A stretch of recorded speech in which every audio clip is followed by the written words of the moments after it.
हम लोग urban livelihood के बारे में देख रहे थे, पढ़ रहे थे कि किस तरह जो शहरी इलाके में रहने वाले लोग हैं वो किन किन तरह की एक्टिविटीज को करते हैं, किस तरह अपनी आजीविका चलाते हैं, पैसा कमाते हैं और पेट भरते हैं। तो हमने सबसे पहले जो स्ट्रीट वेंडर्स होते हैं, जो भी लोग स्ट्रीट्स पे काम करते हैं, उनके बारे में देखा कि किस तरह वो अपनी स्टॉल्स वगैरह लगाते हैं। उनका कोई परमानेंट प्लेस नहीं होता, कोई परमानेंट जॉब नहीं है। हमने फिर मार्केट एरिया के बारे में देखा कि किस तरह वहां पे बड़े बड़े शोरूम्स होते हैं, शॉप्स होती हैं, जिनकी म्युनिसिपल कॉर्पोरेशन जो है वो एक तरह से रेगुलेट करती है। वो लोग लाइसेंस लेते हैं म्युनिसिपल कॉर्पोरेशन से, और वहां पे ऐसा नहीं होता कि उन्हें पुलिस आकर कभी भी हटा दे, ऐसा नहीं होता। फिर हमने फैक्ट्री एरिया के बारे में देखा, किस तरह जो फैक्ट्री एरिया है वहां पे किस तरह लोग काम करते हैं, उनकी वर्किंग कंडीशंस क्या हैं, क्या जो डेली वेज लेबरर्स कौन होते हैं, कैजुअल लेबरर्स कौन होते हैं, कैजुअल बेसिस पर जो काम करते हैं, उस सब चीज के बारे में हमने देखा। अब हम बात करेंगे ऑफिस एरिया के बारे में कि जो ऑफिस में जो लोग काम करते हैं उनकी लाइफ किस तरह की होती है, तो हम इस चीज पर गौर करेंगे। हमारी जो नरेटर हैं वो बताती हैं कि my aunt Sudha work as a marketing manager. उनकी जो आंटी हैं सुधा, वो मार्केटिंग मैनेजर की तरह काम करती हैं कंपनी में। तो उनकी आंटी ने उनको 5:30 बजे से पहले आने के लिए कहा था उनके ऑफिस के पास, तो उन्हें लगा कि वो लेट हो जाएंगे, इसलिए उन्होंने ऑटो रिक्शा लिया और ऑटो रिक्शा की हेल्प से वो लोग टाइम पर पहुंच गए। तो जो उनके आंटी का ऑफिस है वो एक ऐसा एरिया था जहां पे चारों तरफ बड़ी बड़ी बिल्डिंग्स थी। ठीक है, मतलब चारों तरफ बड़ी बड़ी बिल्डिंग्स आपको देखने मिलेंगी। तो ऐसे एरिया में उनका ऑफिस था, और मतलब लगभग 100 लोग वहां से आ रहे थे, उन बिल्डिंग से बाहर निकल रहे थे। कुछ लोग जो है वो कार पार्क की तरफ जा रहे थे, और कुछ जो है वो रोज ऑफ बसेस की तरफ जा रहे थे, मतलब वो लोग बस स्टैंड वगैरह में जा रहे थे बस पकड़ने के लिए। तो वो बताते हैं कि मेरी आंटी जो है वो मार्केटिंग मैनेजर है एक ऐसी कंपनी में जो कि बिस्किट्स मैन्युफैक्चर करती है। हालांकि जो बिस्किट बनने की फैक्ट्री है वो सिटी के बाहर है, बट उनका ऑफिस जो है वो सिटी के अंदर है। तो उनकी आंटी 50 सेल्स पर्सन को सुपरवाइज करती हैं। ठीक है, मतलब उनकी आंटी कौन है, सेल्स मैनेजर, और उनके अंडर 50 सेल्स पर्सन है जो कि सिटी के डिफरेंट पार्ट्स में जाते हैं और वो सेल करते हैं। तो उन लोगों को क्या करना होता है, अलग अलग शॉपकीपर से ऑर्डर्स लेने होते हैं और उनसे पेमेंट लेनी होती है। तो उनकी आंटी सुधा ने पूरी सिटी को 6 रीजन्स में डिवाइड कर रखा है, एंड हर एक रीजन के सेल्स पर्सन से वो हर हफ्ते मिलती हैं। ठीक है, वो उनके प्रोग्रेस रिपोर्ट देखती हैं, उनसे उनकी प्रॉब्लम्स डिस्कस करती हैं कि उनको क्या क्या प्रॉब्लम्स आ रही हैं। तो वो हर एक सेल्स पर्सन से, हर एक रीजन के सेल्स पर्सन से ये सभी बातें करती हैं, और उनको पूरे सिटी का सेल्स प्लान करना होता है कि किस तरह की सेल्स होगी, क्या क्या चीजों पे फोकस करना पड़ेगा, और मिनिमम कितनी जो बिस्किट्स हैं उनकी सेल होनी चाहिए। तो कुछ उस तरह की चीजें उन्हें प्लान करनी पड़ती हैं। उन्हें कभी कभी बहुत देर तक भी काम करना पड़ता है, और अलग अलग प्लेसेस में उन्हें ट्रैवल भी करना पड़ता है। अब जो उनकी आंटी हैं सुधा, उनको एक रेगुलर सैलरी मिलती है हर महीने, और वो परमानेंट वर्कर हैं कंपनी के साथ।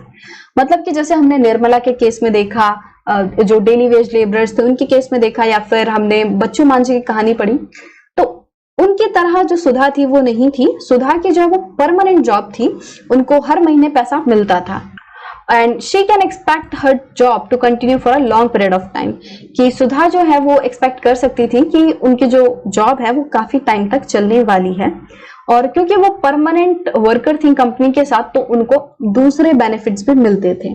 उनको उनके महीने की सैलरी तो मिलती थी, बट उसके साथ और भी बेनिफिट्स मिलते थे, जैसे कि सेविंग्स फॉर ओल्ड एज, जो बुढ़ापे के लिए कुछ सेविंग्स।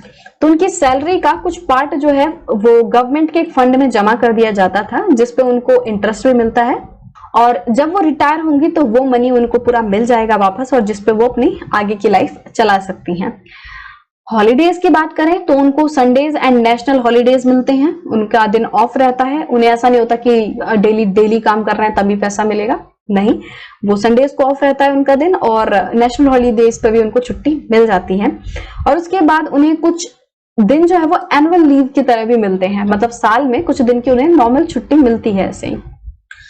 बाद में medical facilities for her family, तो उनको उनके लिए और उनकी फैमिलीज के लिए, उनकी जो फैमिली मेंबर्स हैं उनके लिए कुछ मेडिकल एक्सपेंसेस का खर्चा जो है वो कंपनी उठाती है। कंपनी कुछ हद तक उनके जो मेडिकल एक्सपेंसेस हैं उनको बियर करती है। और अगर वो बीमार पड़ जाती हैं तो भी उनको उस टाइम की लीव मिलती है, छुट्टी मिलती है और उनकी सैलरी से भी नहीं काटा जाता। If you compare her situation with Bachchu बांझी's situation that he told us that whenever he fell ill he cannot do any work, he has to pull a cycle rickshaw, so how can he do that if he is ill? So जिस दिन वो बीमार होता है उस दिन वो काम नहीं कर पाता और जिस दिन वो काम नहीं कर पाता उस दिन उसको पैसे भी नहीं मिलते। But now if you will look at the case of Sudha, here the situation is different. If she falls ill, she can have her leave and that too paid leave, मतलब उसको उस छुट्टी के लिए भी पैसे मिलते हैं। Her salary is not cut if she takes this leave. अगर वो मेडिकल लीव लेती है तो उसकी जो सैलरी है वो कट नहीं होती उस दिन की। अब सुधा की ही तरह बहुत सारे ऐसे लोग हैं, बहुत सारे ऐसे वर्कर्स हैं जो कि ऑफिस में काम करते हैं, फैक्ट्रीज में काम करते हैं, गवर्नमेंट डिपार्टमेंट्स में काम करते हैं, जो कि रेगुलर एंड परमानेंट वर्कर्स हैं। ठीक है, तो बहुत सारे लोग हैं जिनकी जो जॉब है वो एक तरह से परमानेंट है, रेगुलर है। वो हर टाइम सेम ऑफिस को अटेंड करते हैं, सेम ऑफिस में जाते हैं और अपनी फैक्ट्री में जाते हैं काम करने के लिए। उनका जो वर्क है वो क्लियरली आइडेंटिफाइड होता है, क्लियरली पता चलता है कि क्या काम वो कर रहे हैं, कितना उन्होंने प्रोग्रेस किया है, वो सब चीजें देखी जाती हैं। इन लोगों को रेगुलर सैलरी मिलती है और जैसा कि हमने कैजुअल वर्कर्स के केस में देखा था, निर्मला की कहानी पढ़ी थी कि उसको कभी भी जब भी जो फैक्ट्री में काम कम होता है तो उसको निकाल दिया जाता था। तो ऐसा इन लोगों के साथ नहीं होता। They will not be asked to leave if the factory does not have much work. अगर फैक्ट्री में ज्यादा काम नहीं होगा फिर भी इन लोगों को काम छोड़ने के लिए नहीं कहा जाएगा। सो हमारी नरेटर जो है वो फिर बाद में अपनी आंट की कार में बैठकर घर चले जाती हैं। वो एग्जॉस्ट हो जाती हैं, वो कहती हैं कि एग्जॉस्टेड, कि वो पूरी थक चुकी होती है। वो इतना घूमती हैं, मार्केट में जाती हैं, फैक्ट्री वर्क एरिया में जाती हैं, अपने आंटी के ऑफिस जाती हैं, तो वो थक चुकी होती हैं। बट वो कहती हैं कि बट मजा बहुत आया, इतने सारे लोगों के बारे में जानने को मिला, इतना सिटी का पूरा माहौल देखने के लिए मिला। एंड आई होप आपको भी ये पूरी कहानी, ये पूरा चैप्टर पढ़ के मजा आया होगा, जानने मिला होगा कि शहर का क्या माहौल होता है। और जो लोग शहर में रहते होंगे वो अपना रिलेट कर पाए होंगे कि उनके शहर में क्या होता है और जो हमारी कहानी में हुआ उससे। और जो लोग गांव में रहते हैं वो लोग को एक पता चला होगा कि किस तरह शहरों में काम होता है, किस तरह लोगों की लाइफ होती है शहरों में। तो जो नरेटर है वो कहते हैं कि and I thought how interesting that so many people do so many different things in the city, कि किस तरह बहुत सारे लोग हैं और वो सभी लोग अलग अलग तरह का काम करते हैं। भले वो एक दूसरे से कभी ना मिले हों बट उनका जो काम है वो एक दूसरे से जुड़ा हुआ है। और ये जो काम है ये लोग सभी मिलके सिटी लाइफ बनाते हैं, जो सिटी की जिंदगी है ये सभी लोग मिलकर बनाते हैं। भले वो एक दूसरे को नहीं जानते बट फिर भी वो जो भी काम करते हैं उसके जरिए वो सिटी लाइफ बनाते हैं।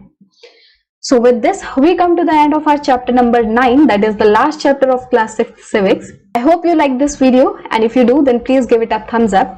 Please subscribe the channel and don't forget to press the bell icon so that you never miss an update. So we will meet in the next video with a new topic. Till then, take care, keep working hard, keep studying. So we will meet soon.